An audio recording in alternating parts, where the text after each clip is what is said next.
పార్టీపై ఫోకస్ పెంచిన జనసేనాని పవన్ కళ్యాణ్ సెప్టెంబర్ నుండి కొత్త యాక్షన్ ప్లాన్కు శ్రీకారం చుట్టనున్నారు. త్వరలో జిల్లాల వారీగా సమీక్షలు నిర్వహించనున్నారు. ఇప్పటికే జనసేన పార్టీలో కొందరు క్రియాశీలక నేతలకు కార్పొరేషన్ చైర్మన్లు, డైరెక్టర్లతో వివిధ హోదాల్లో పదవులు దక్కగా త్వరలో పలు నియోజకవర్గాల్లో ఇన్ఛార్జీలను, పలు జిల్లాల్లో కొత్త అధ్యక్షులను నియమించనున్నారు. పార్టీని బూత్ స్థాయి నుంచి రాష్ట్ర స్థాయి వరకు బలోపేతం చేసే దిశగా మాస్టర్ ప్లాన్ రూపొందిస్తున్నట్టుగా సెప్టెంబర్ నెల నుండి కొత్త రూట్ మ్యాప్ స్టార్ట్ చేయనున్నారు. అలాగే పార్టీలోని పలు విభాగాల్లో కొత్త కమిటీలను నియమించనున్నారు. దీనికి తోడు సెప్టెంబర్ నుండి ఇంటింటికి జనసేన కార్యక్రమాన్ని అధిష్టానం రూపొందించనున్నట్లు సమాచారం.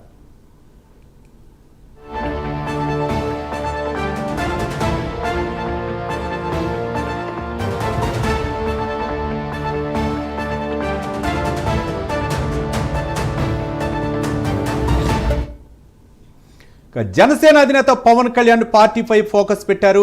బూత్ స్థాయి నుంచి రాష్ట్ర స్థాయి వరకు పార్టీని బలోపేతం చేయడం కోసం ఇంటింటికి కార్యక్రమాన్ని కూడా శ్రీకారం చుట్టారు. దీనిపై మరింత సమాచారం మా కరస్పాండెంట్ రాజ్ కుమార్ లైవ్ ద్వారా అందిస్తారు. రాజ్ కుమార్. ప్రధానంగా ఏదైతే ముఖ్యంగా రవి, జనసేన పార్టీ అధినేత రాష్ట్ర ఉప ముఖ్యమంత్రి పవన్ కళ్యాణ్ ఒక కొత్త అధ్యాయానికి రూపుదిద్దున్నట్టు కూడా తెలుస్తుంది. ఏదైతే జనసేన పార్టీ ఆవిర్భావం నుంచి కనుక చూసుకున్నట్టే 2014 నుంచి మొన్న జరిగినటువంటి 2024 ఎన్నికల వరకు కూడా ఆ పార్టీ అనేక ఒడిదుడుకులు, అనేకమైనటువంటి కష్టాలు, ఎన్నో రకమైనటువంటి ఒడిదుడుకులను తట్టుకుని ఆ పార్టీ నిలబడి ఇవాళ రాష్ట్రంలో 100% స్ట్రైక్ రేటుతో జనసేన పార్టీ నిలిచినటువంటి పరిస్థితి ఉంది.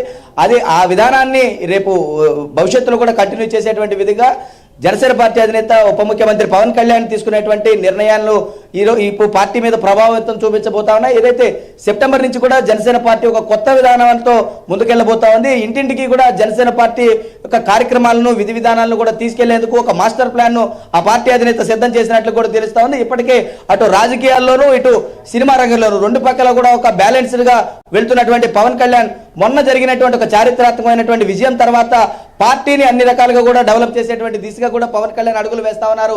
అందుకు భాగంగా ఎందుకంటే ఇప్పటికే రాష్ట్రంలో 21 స్థానాలు కనుక జనసేన పార్టీ తీసుకుంటే 21కి 21 స్థానాలు, 2కు 2 ఎంపీ స్థానాలు కూడా గెలవటం జనసేన పార్టీ యొక్క చారిత్రాత్మకమైనటువంటి విజయంగా ఆ పార్టీ తీసుకున్నటువంటి విధానాలు, నిర్ణయాలను అందరూ కూడా మెచ్చుకున్నారు. అయితే ఇందులో కనుక చూసుకున్నట్టే రేపు భవిష్యత్తులో కనుక ఇదే కూటమి కనుక ముందుకు వెళ్లాల్సినటువంటి అవసరం ఉంది అంటే కనుక జనసేన పార్టీ ఎక్కువ స్థానాలను ఆశించేటువంటి అవకాశం ఉంటుంది.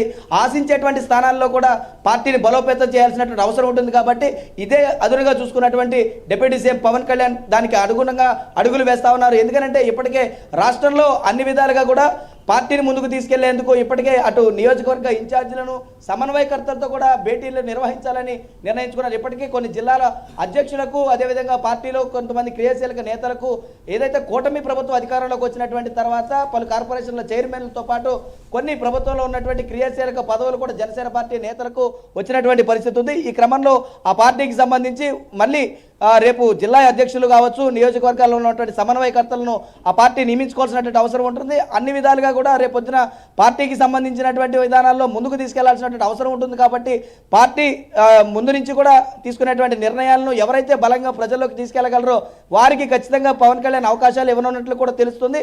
ఇందులో భాగంగానే రేపు ఈ సెప్టెంబర్ నెల నుంచి కూడా దీనికి సంబంధించి ఒక పార్టీకి సంబంధించి ప్రతి జిల్లాలతో కూడా పవన్ కళ్యాణ్ ప్రత్యేకించి సమావేశాలు నిర్వహించబోతున్నట్లు కూడా తెలుస్తోంది. అదేవిధంగా నియోజకవర్గాల్లో సమన్వయకర్తలు ఈ పార్టీకి కొంత కొరతగా ఉన్నప్పటికీ ఈసారి నుంచి, ఎందుకంటే ఇప్పటి వరకు పనిచేసిన వారు ఎవరైతే ఉన్నారో వారందరినీ పనితీరును కూడా పవన్ కళ్యాణ్ ప్రత్యేకించి సమీక్షించారు. ఎందుకంటే ఒక దశాబ్ద కాలం రాజకీయం చేసినటువంటి పవన్ కళ్యాణ్ తనతో పాటు ఎవరైతే నడిచారో వారందరినీ కూడా గుర్తుంచుకున్నారు. వారందరికీ కూడా సమన్వయం చేస్తూనే ఉన్నారు. కాబట్టి ఇప్పుడున్నటువంటి పరిస్థితుల్లో వారందరికీ కూడా అవకాశాలు ఇవ్వాల్సినటువంటి సమయం వచ్చింది. వారందరికీ కూడా పవన్ కళ్యాణ్ రేపొద్దున వస్తే కనుక ఏ విధంగా ఉంటుంది అనే దాని ప్రకారం ఈ సంవత్సర కాలంలో పవన్ కళ్యాణ్ పరిపాలన కూడా వారందరూ కూడా చూశారు. ఏ విధమైనటువంటి రాజకీయ విధానాలతో పవన్ కళ్యాణ్ ముందుకెళ్తున్నారు అనేది కూడా ప్రతి ఒక్క జనసేన కార్యకర్త కూడా చూస్తున్నాడు. కాబట్టి అందుకు అనుగుణంగానే పవన్ కళ్యాణ్ నిర్ణయాలు తీసుకుంటారు. కాబట్టి దానికి ఎవరైతే శక్తి సామర్థ్యాలు కలిగినటువంటి నేతలుగా ఎవరైతే పవన్ కళ్యాణ్ తీర్చిదిద్దాలనుకున్నారో వారందరినీ ఇప్పటికే లిస్ట్ అవుట్ చేసినట్టుగా కూడా తెలుస్తోంది. ప్రతి నియోజకవర్గంలోనూ అదేవిధంగా ప్రతి జిల్లాలోనూ కూడా ఒక బలమైనటువంటి జనసేన పార్టీ నాయకత్వం బూత్ స్థాయి నుంచి రాష్ట్ర స్థాయి వరకు కూడా తీసుకెళ్లాలనే ఒక కృత నిశ్చయంతో ఆ పార్టీ ఉంది. కాబట్టి ఖచ్చితంగా ఇదే ఆ పార్టీకి ఒక సమయం ఆసన్నమైందని ఒక కార్యకర్తలందరూ కూడా భావిస్తా ఉన్నారు. సెప్టెంబర్ నెల నుంచి కూడా ఈ కార్యక్రమాన్ని అమలు చేయాలని జనసేన పార్టీ అధిష్టానం కూడా నిర్ణయం తీసుకున్నట్లు కూడా తెలుస్తా ఉంది. ఇంటింటికి జనసేన కార్యక్రమంతో పాటు ప్రతి నియోజకవర్గంలో క్యాడర్కు ఒక బలమైనటువంటి నాయకుడు, ఒక బలమైనటువంటి క్యాడర్ను సిద్ధం చేయాలని ఆ పార్టీ నిర్ణయించుకుంది. కాబట్టి దానికి అనుగుణంగా కూడా పవన్ కళ్యాణ్ తీసుకునేటువంటి నిర్ణయాలు ఈసారి క్రియాశీలంగా ఉండబోతున్నాయి. రాష్ట్ర రాజకీయాల్లో జనసేన పార్టీ పోషించినటువంటి పాత్ర ఈసారి చాలా ప్రత్యేకంగా ఉంది. కాబట్టి దాన్ని ఖచ్చితంగా అక్కడ కంటిన్యూ చేయాలని ఆ పార్టీ అధ్యక్షుడు, ఆ పార్టీ క్యాడర్ అంతా కూడా కోరుకుంటుంది.